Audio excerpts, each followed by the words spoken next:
Written by HughEhhoule. This is going to be my last post for a while. Something big is coming down the pipe. Something that has started in corner 9 and is tearing its way on down the line. We don't know exactly what it is, but it's beyond any entity we have ever seen. What's worse is that if our lab rats are right, this thing has the potential to make it all the way to corner 1. Don't misunderstand me. Corner 1 isn't some linchpin of the universe. In fact, if it was, there would likely be a lot more resources devoted to protecting it. But one of the few things we thought we could count on was that anything that doesn't fit in corner 1 can't go to corner 1. But today we won't talk about that. Reason being, either me and my friends will fix it, or all of you are fucked. And either way, this knowledge might save your life. Ever been back to a high school or grade school you went to? Ever get a strange feeling in the pit of your stomach? An odd sensation you can't quite place? Now, have you ever considered how you lack this feeling in similar schools? As you can guess, there's a reason for that. Let's talk about weavers. Weird, nasty little things. Weavers can, and do, live anywhere, and I do mean anywhere. If you are in a decent-sized city, I can almost guarantee there is one living with you, or one of the neighbors on either side. But their preferred residents are high and grade schools. We will get to that in more detail in a minute, though. They are about the size of an average adult, with purple skin. Their hands appear swollen and arthritic at first glance, but when weaving, more on that in a moment, or attacking, each finger splits into 4 frightening, dexterous, antenna-like digits. Their mouths are much too small for their face, and their noses tend toward harsh and sharp. Their hair is matted and fungal, and seems to move on its own accord. When excited, their white eyes pulse with deep black veins. And keep in mind, all this is before we even discuss their toolbox. They make no noise, have no smell, perfect weight distribution, and in short bursts can move faster than you can see. They also have the ability to take emotion from a place, spin and turn it into various facsimiles of life. Apparitions, deformed simulacra, warped routines playing out for decades. They really like to screw with people. Which isn't to say they aren't dangerous as well. After a few months of torturing some poor person or group, they will attack. Weavers are strong and fast enough to break your ribs just by running into them.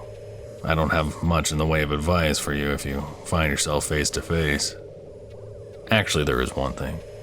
If you have a chain, rope, or other flexible weapon, those are your best bet.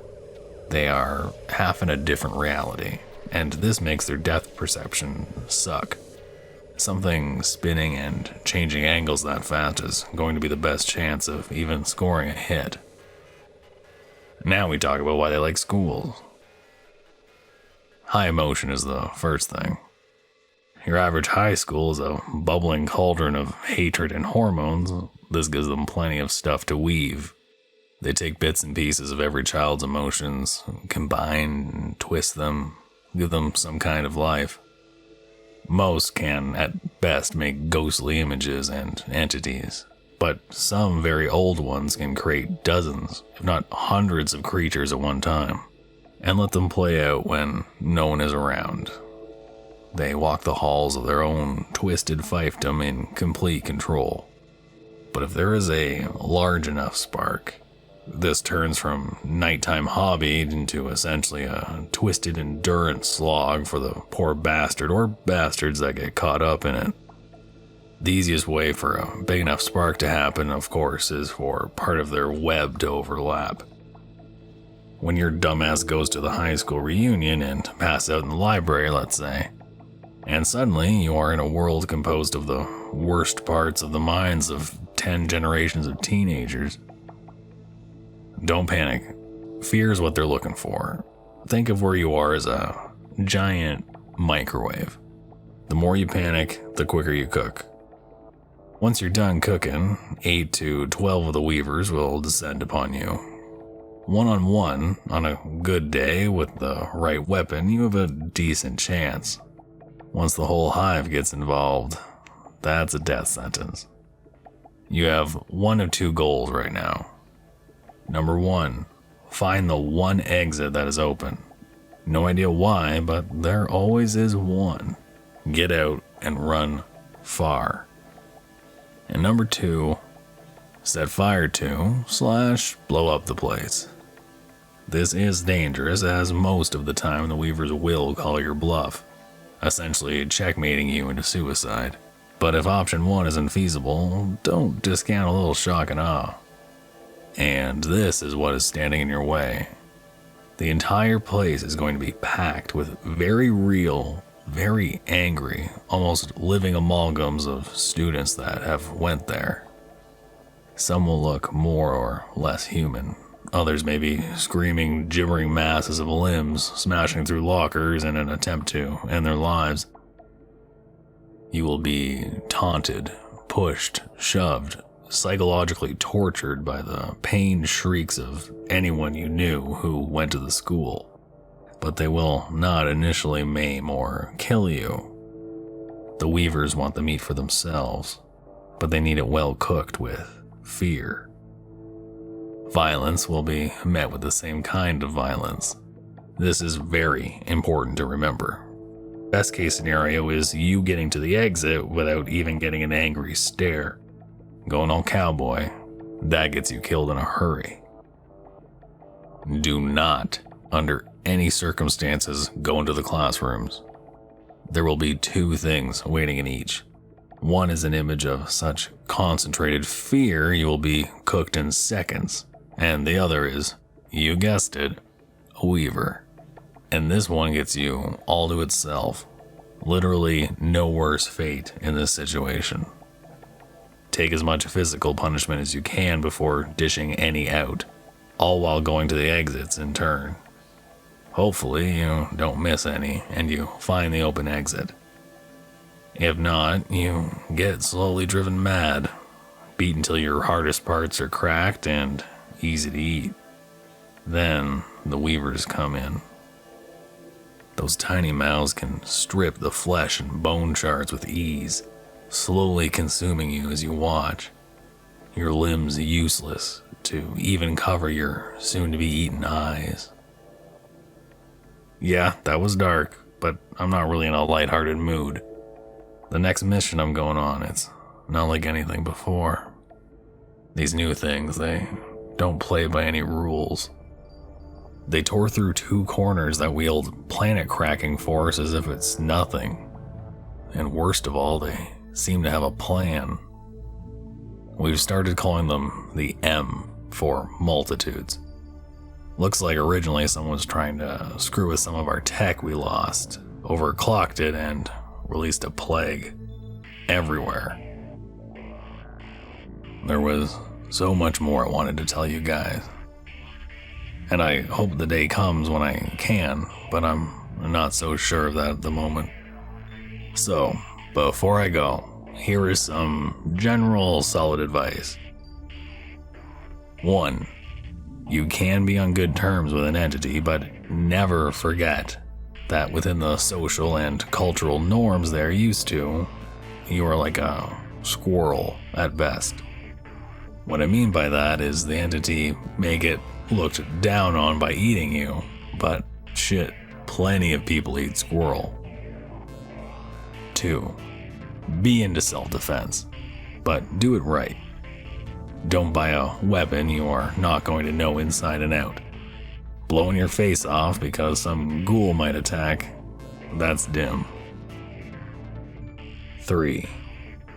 Keep an eye out for new entity strains. My organization hasn't scratched the surface of their variety. If something doesn't seem normal, it might not be. 4. Eat junk food as much as possible. Think of it this way. What pig do you want to eat? The one that is grain-fed and free-range? or the one that eats by scrounging at the dump. 5. If you come across any mention of the game, stop reading, listening, whatever. If the M are priority 1 for my organization, the game is priority 2. It's ran by a group of entities that make everything we talked about here seem like children's mascots. 6. Don't follow the path. It sucks. And if I'm right, all the nastiness in the universe might be knocking down your door soon enough.